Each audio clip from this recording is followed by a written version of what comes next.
네, 안녕하세요. 저는 성균관대학교 물리학과 교수로 있는 김범준이라고 합니다. 앞으로 이어질 강연에서 여러분들께 제가 전공하고 있는 통계 물리학의 세상을 여러분께 소개해 드리고자 합니다. 제가 근무하는 성균관대학교의 물리학과 학생들이 1학년, 2학년, 3학년 학년이 이제 올라가면서 어떤 과목을 공부하는지를 제가 표를 가지고 왔는데요. 여러분이 이 표에서 눈여겨보셨으면 하는 것이 각 학년의 맨 앞에 어떤 과목이 있는지를 눈여겨봐 주셨으면 합니다. 1학년 때는 당연히 이제 일반 전공 과목이 아닌 그런 과목들을 공부하고요. 이제 2학년이 올라가면 처음에 일반역학 그리고 전자기학을 배웁니다. 그리고 3학년에 올라가게 되면 이제 양자역학을 배우는데요. 그리고 4학년에 이제 접어들게 되면 여러분이 보실 수 있듯이 통계물리학이라는 과목을 배웁니다. 그러니까 통계물리학이 그렇다 보니까 전 세계 어느 대학이더라도 똑같은데요. 대개 물리학을 공부하는 학생들이 고학년 때 배우는 그런 과목입니다. 그 이유가 있는데요. 통계물리학을 배우려면 이제 어떤 뉴턴의 고전역학을 2학년 때 잘 배워야 되고요. 그리고 이제 3학년에 들어서면 뭐 슈레딩거 방정식 같은 게 나오는 그런 양자역학을 다 배우고 그 다음에 배우는 것이 통계물리학이라고 생각하시면 됩니다. 그래서 물리학을 공부하는 사람들이 이렇게 고전역학 혹은 일반역학이라고도 하는데요. 고전역학, 전자기학, 그리고 양자역학, 통계물리학 이 네 과목을 저희들끼리는 물리학과 교수들끼리는 4대 역학이라고 부릅니다. 네 가지 가장 중요한 과목이라고 부르는 건데요. 그래서 이런 것처럼 통계물리학이 물리학을 전공하는 사람들에겐 네 과목 중에 가장 중요한 네 과목 중에 하나로 들어갈 정도로 상당히 중요한 과목입니다. 근데 그럼에도 불구하고 이게 고학년 때 배우다 보니까 물리학을 전공하지 않는 많은 분들이 통계물리학이 어떤 건지 잘 모르시는 분들이 상당히 많은 것 같아요. 자, 통계물리학이 무엇일까라는 것을 이렇게 짧게 문장으로 소개해 드리자면 통계물리학은 상호작용하는 많은 입자로 이루어진 커다란 물리 시스템을 연구하는 물리학의 한 분야입니다. 그런데 이 통계물리학이라는 전공 혹은 과목의 이름 앞에 보면 통계라는 단어가 있는데요. 통계는 통계물리학에서 연구를 하는 방법에 붙은 이름입니다. 저는 그런 면에서 통계물리학이 굉장히 독특하다라는 생각을 해봐요. 그 물리학의 전공 분야 중에 많은 분들이 알고 있는 뭐 천체물리학 혹은 뭐 입자물리학 그런 과목들이 있잖아요. 근데 입자물리학은 입자를 연구하는 거고요. 천체물리학은 천체를 연구해요. 그런데 통계물리학은 통계를 연구하는 게 아니라 통계를 방법으로 이용하는 물리학의 전공입니다. 그렇다 보니까 물리학의 다른 전공 분야에 비하면 적용할 수 있는 대상이 상당히 열려 있는 경우가 많아서 통계물리학자들이 관심을 갖고 연구하는 주제가 굉장히 다양합니다. 이 신문 기사는 제가 일하는 성균관대학교에 대학 신문사가 있는데요. 그 성대신문이라는 곳에서 한 학생 기자가 저와 인터뷰를 하고 제 인터뷰 기사의 제목을 통계물리학 티끌 모아 태산을 이해하다라고 제목을 붙여줬는데요. 제가 이 제목을 굉장히 좋아하게 됐습니다. 그 이유가 통계물리학자가 무엇을 하고자 하는지 그리고 어떻게 하고자 하는지를 아주 한 문장으로 함축적으로 표현했다는 생각이 들었어요. 통계물리학자가 하고자 하는 것은 태산을 이해하고 싶어 합니다. 즉 커다란 무언가를 이해하고 싶은 것이 연구의 목적이고요. 그런데 이 태산을 이해하기 위해서 출발점으로는 티끌부터 시작한다는 겁니다. 즉 미시적인 정보로부터 출발해서 거시적인 현상을 이해하겠다라는 것이 통계물리학자들이 관심 있게 생각하는 그런 연구라고 생각하시면 됩니다. 자, 통계물리학은 그래서 물리학의 다양한 전공 분야의 이름 중에 하나이고요. 그런데 많은 통계물리학자들, 저와 같은 통계물리학자들이 요즘 연구하고 있는 연구 주제 중에 하나가 복잡계라는 연구 분야가 있습니다.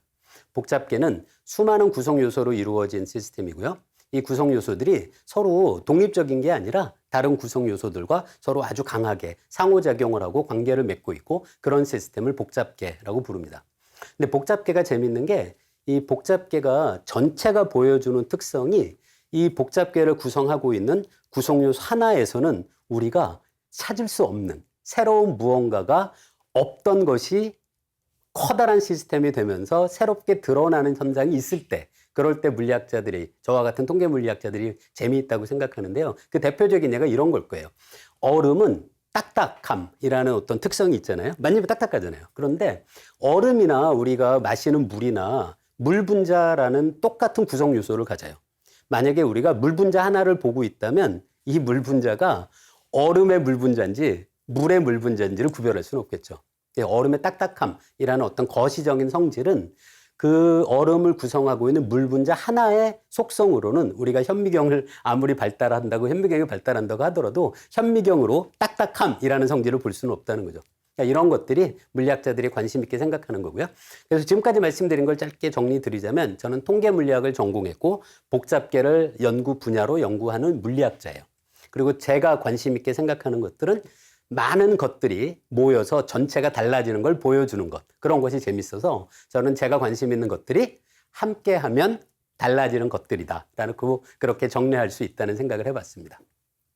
자, 함께하면 달라진다라는 것은 제가 만든 말이 아니고요. 그전에도 굉장히 많은 사람들이 이야기를 했었어요.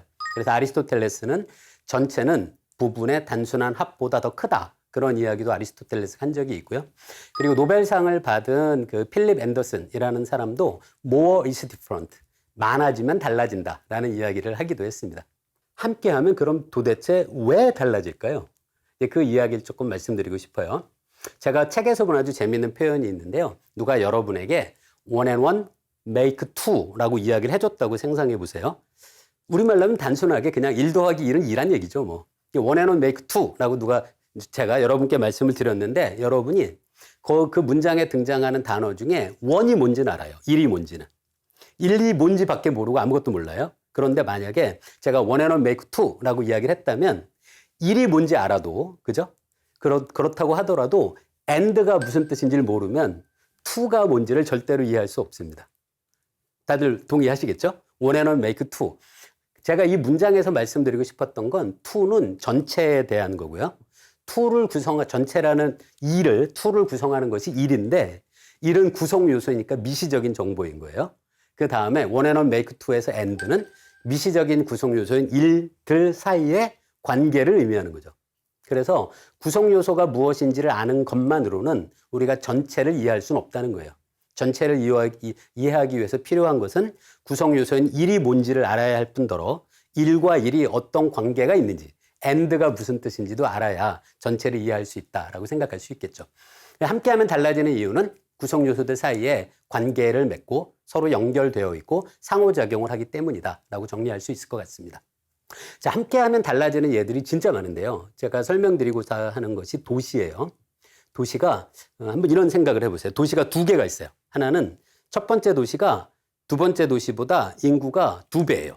그럼 언뜻 생각하면 인구가 2배니까 인구가 2배인 그 도시에 살고 있는 사람들의 재산을 모두 더하면 인구가 절반인 작은 도시에 살고 있는 사람들의 재산을 모두 더한 것과 비교하면 딱 2배가 될 것 같잖아요. 인구가 2배니까. 사람들 재산을 다 더하면 재산의 총합도 2배겠지 라고 생각할 텐데요. 실제 데이터를 모아서 잘 분석해보면 2배가 아니라 2.2배가 됩니다. 그러니까 도시는 1 더하기 1이 2가 되는 게 아니라 1 더하기 1이 2보다 더 클 수 있는 그런 아주 흥미로운 그런 예가 되는 거죠. 그래서 마찬가지로 분석을 하면 한 도시에 살고 있는 사람들의 재산의 총합이 인구가 2배가 되면 2.2배가 되고요. 한 도시에서 만들어지는 특허 건수도 마찬가지로 인구가 2배가 되면 2배가 아니라 2.2배가 됩니다. 그러니까 도시는 인구가 더 많아지면 더 생산적이 되고요. 그리고 더 창의적이 됩니다. 한편 도시를 운영하는 데 필요한 여러 인프라들이 있잖아요. 한 도시에 설치되어 있는 인프라의 양을 또 측정하면 인구가 2배인 도시는 인프라의 양이 2배가 아니라 1.8배밖에 되지 않습니다. 따라서 도시는 인구가 많아지면 더 생산적이 되고 더 창의적이 될 뿐더러 더 효율적이 됩니다. 이게 바로 그 도시에서 살고 있는 사람들이 서로 관계를 하고 서로 영향을 주고받기 때문이라고 생각할 수 있는 거죠. 지금 제가 말씀드린 예는 제가 한 연구는 아니고요. 이거는 한 논문에 소개된 그 대표적인 예를 설명을 드렸는데요. 그 다음에 제가 해본 게 있어요. 어떤 생각을 해본 거냐면 이런 일이 왜 벌어질까? 왜 도시에 사람이 더 많이 살수록 도시가 어떻게 더 창의적이 될까? 그 생각을 잠깐 해봐서 그 제가 했던 생각을 여러분께 한번 소개해드리고 싶어요. 자, 도시에 N명이 살고 있다라고 한번 생각해 보세요. 그런데 만약에 N명이 다른 사람들 안 만나요. 그냥 혼자 골방에 틀어박혀 앉혀서 골똘히 생각을 하다가 어쩌다가 우연히 새로운 생각을 해내고 특허를 낸다라고 상상해 보면, 그러면 어쨌든 도시에서 만들어지는 특허의 건수는 사람 수에 비례하겠죠. 사람 중에 뭐 새로운 생각을 골방에서 만들어내는 사람이 전체 1%밖에 안 된다. 그러면 어쨌든 전체 도시에 살고 있는 사람의 숫자 곱하기 100분의 1 하면 특허의 숫자가 될 거 아니에요. 그래서 사람들이 서로 상호작용하지 않는다면 그 도시에서 만들어지는 특허의 숫자는 n에 비례할 수밖에 없어요. 그런데 요즘은 새로운 특허가 어떻게 많이 만들어지냐면 이미 있는 특허들의 결합에 의해서 새로운 특허가 되는 게 정말 많거든요. 그러면 한 도시에 살고 있는 사람들이 만나서 서로 의견을 나누고 토론하고 하다 보면 이제 새로운 생각을 만들어낼 수 있을 가능성이 있는 거죠. 그러면 여기서 생각해 볼 수 있는 게 N명이 살고 있는 도시에서 그 도시에 살고 있는 사람이 만나는 가지수가 몇 가지나 될까 하는 걸 생각해 볼 수 있겠죠. 이건 고등학교 때 배우는 건데요. 아마 잊어버리신 분도 있겠지만 이건 N명에서 2명을 택하는 경우의 수를 계산하는 것이 됩니다. 그래서 이거 고등학교 때 n 컨비네이션 2라고 부르는데요. 어쨌든 계산해 보시면 이 값이 n의 제곱에 비례합니다. 그러면 도시에서 n명이 살고 있는데 임의로 두 사람이 만나는 가지수는 n의 제곱에 비례해요. 그렇다면 특허가 n의 제곱에 비례하지 않을까? 특허의 숫자가 언뜻 생각할 수 있잖아요. 그런데 n의 제곱이면 너무 과하게 우리가 센 거예요. 왜냐하면 만약에 사람들이 만날 때마다 특허를 낼 리는 없고요. 그죠? 또 하나, 사람이 원래 갖고 있던 생각이 둘이 똑같은 생각을 갖고 있었다면 둘이 만나서 의견을 나눈다고 해서 새로운 생각을 만들어낼 수는 없겠죠.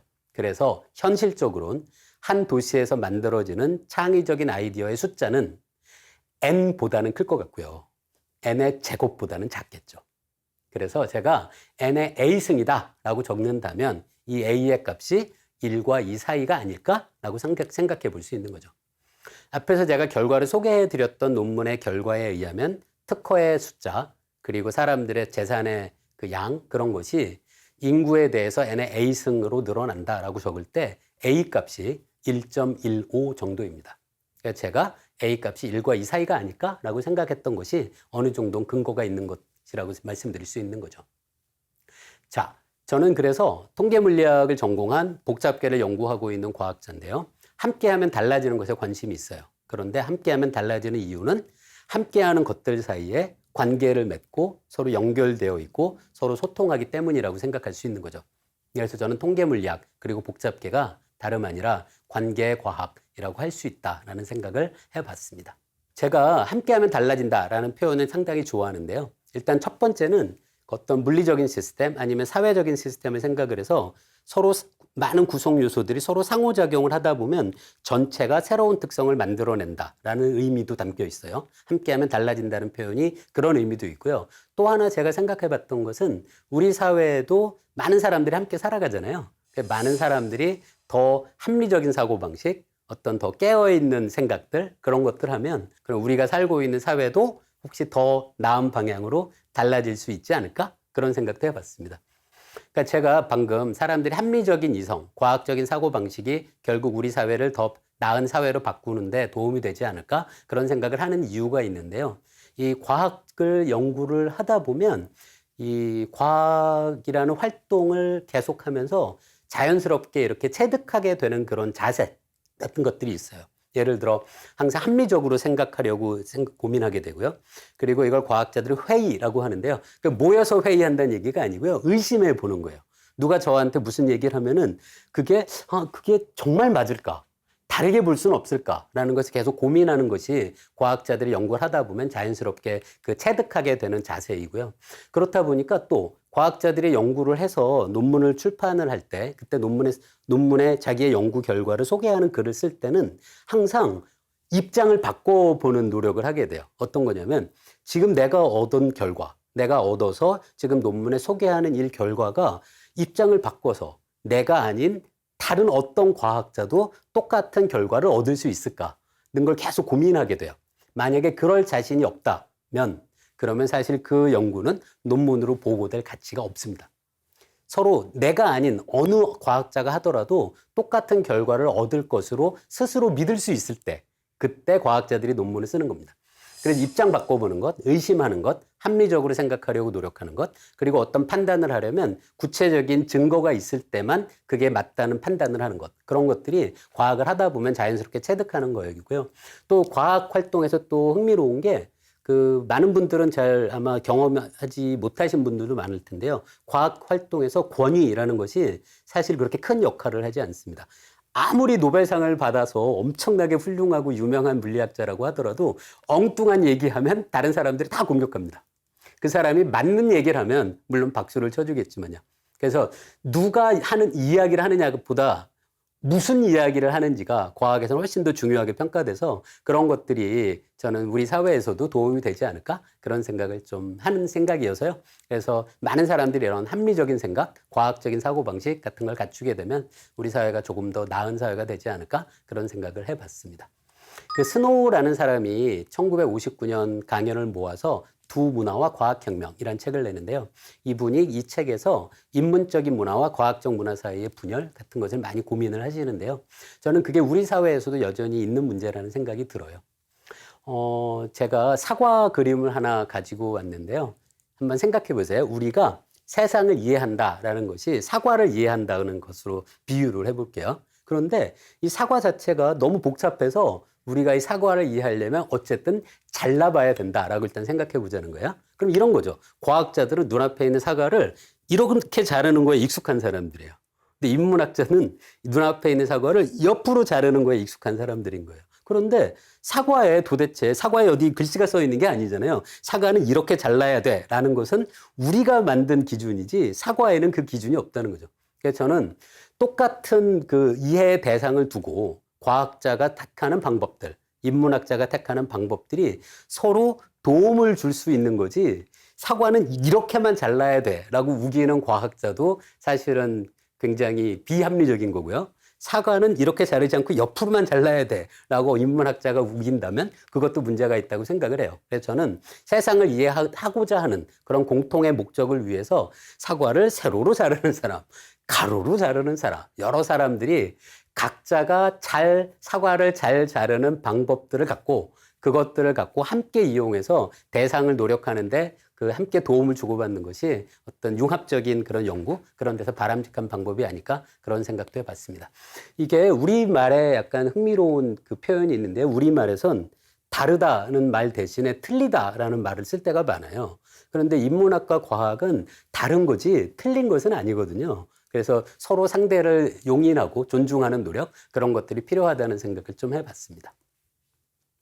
자, 그 다음에 제가 오늘 소개해 드릴 연구가 있어서 말씀을 드리는데요. 요 연구는 제가 한 건 아니고요. 그리고 논문이 소개된 논문을 읽고 그리고 제가 굉장히 흥미롭게 생각한 주제가 있었어요. 이 논문의 제목이 비폭력 시민 저항 운동이 성공할까라는 것이 논문의 제목입니다. 이 논문을 쓴 분들은 이 정치학을 하시는 연구자들이에요. 그래서 이분들이 처음에 어떤 생각을 했냐면 어떤 독재 정권이 아주 폭압적인 방법을 갖고 시민들을 억압하고 있는 상황을 생각해 보자는 거예요. 그럼 그때 과연 비폭력적인 방법을 택하는 시민 저항 운동이 과연 성공할 수 있을까라는 고민을 해본 거죠. 그래서 이 논문을 쓴 사람인 체노웨스라는 정치학자인데요. 그분도 처음에 똑같은 생각을 했었어요. 시민 저항 운동이 폭압적인 정권이 시민 저항 운동을 억압할 때는 비폭력적인 방법보다는 폭력적인 방법이 훨씬 더 저항 운동의 성공성을 높일 수 있지 않을까라는 나름의 확신을 가지고 이분이 이제 데이터를 모으기 시작합니다.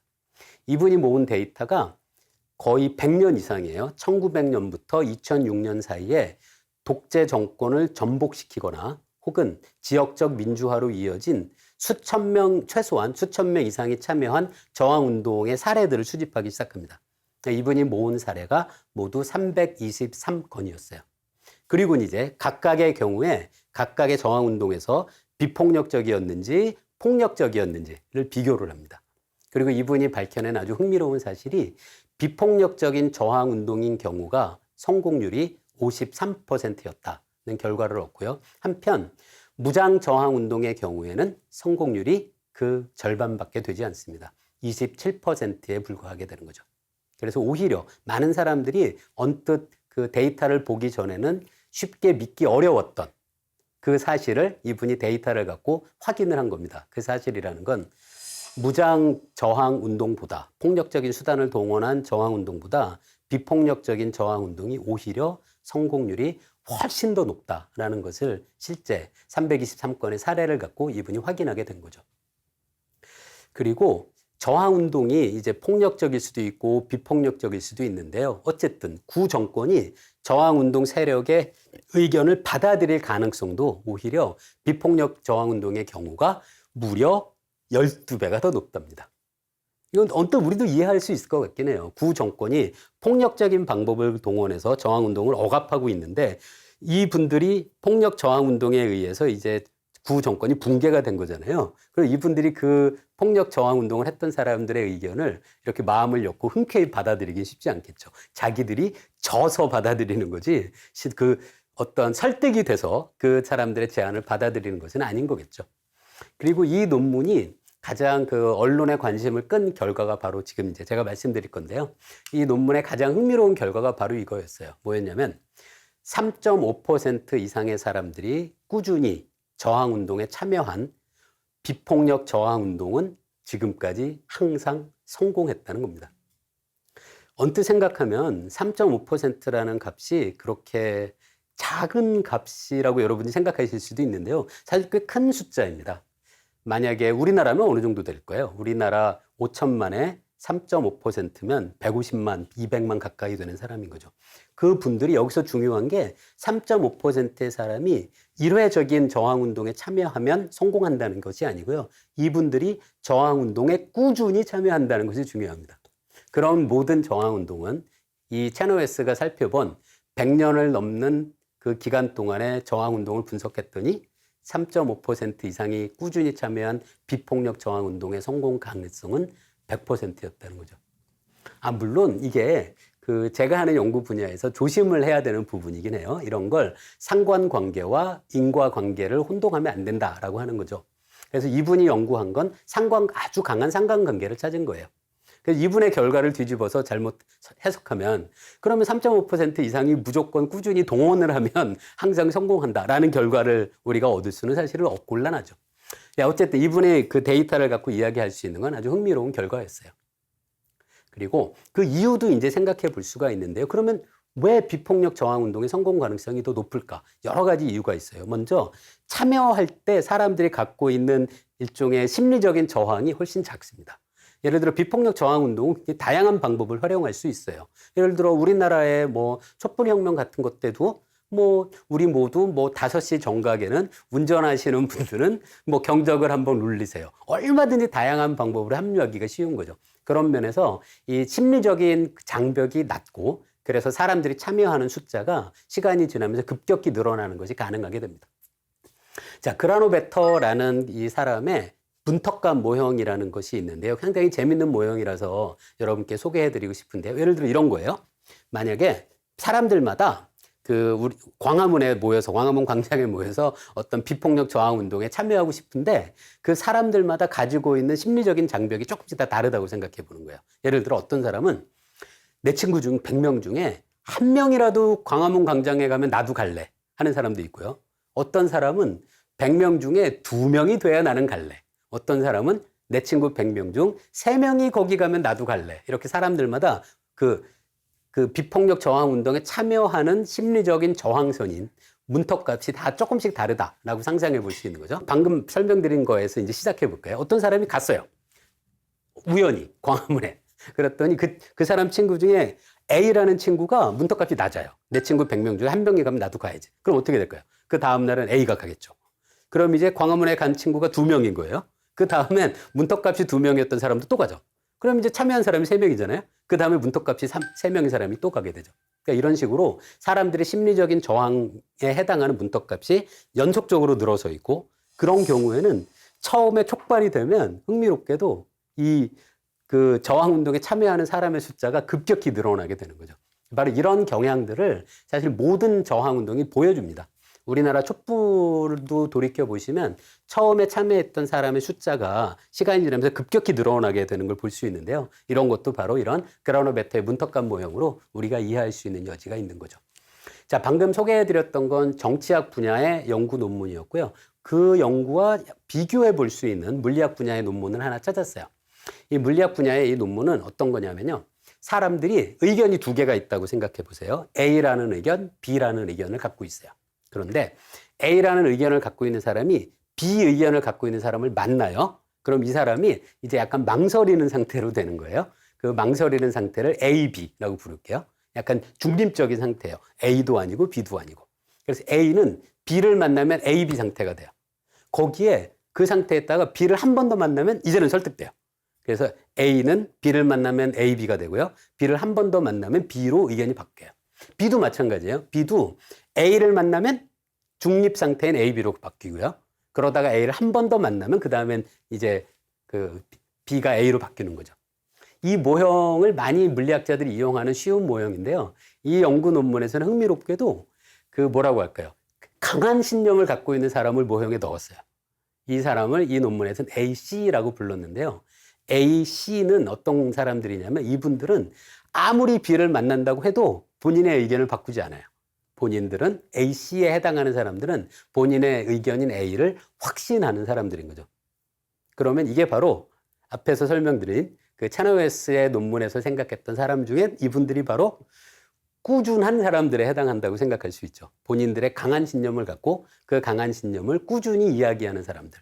그래서 이 물리학 논문에선 도대체 A씨라는 강한 확신을 갖고 있는 사람들이 사회의 몇 %가 돼야 결국 전체 사회가 A라는 의견으로 바뀔까는 걸 이제 분석해 본 거예요. 그러니까 이분들의 논문 결과는 A씨라는 그런 상태에 해당하는 사람, 강한 확신을 갖고 있는 사람의 비율이 13.4% 이상이 되면 전체 사회가 A로 바뀐다는 것을 이 논문에서 밝히게 됩니다. 저는 13.4%와 그리고 채너웨스 논문에서의 3.5%가 값이 다르긴 해요. 물론 이게 같아야 될 이유도 사실 없고요. 하지만 이 두 논문이 이야기하는 것은 상당히 그 흥미로운 비슷한 점이 있다는 생각을 해봤어요. 강한 확신을 갖고 사람들이 꾸준한 어떤 비폭력 저항 운동에 참여하는 경우엔 비폭력 저항 운동의 성공 가능성이 굉장히 높아질 수 있다는 그런 얘기죠.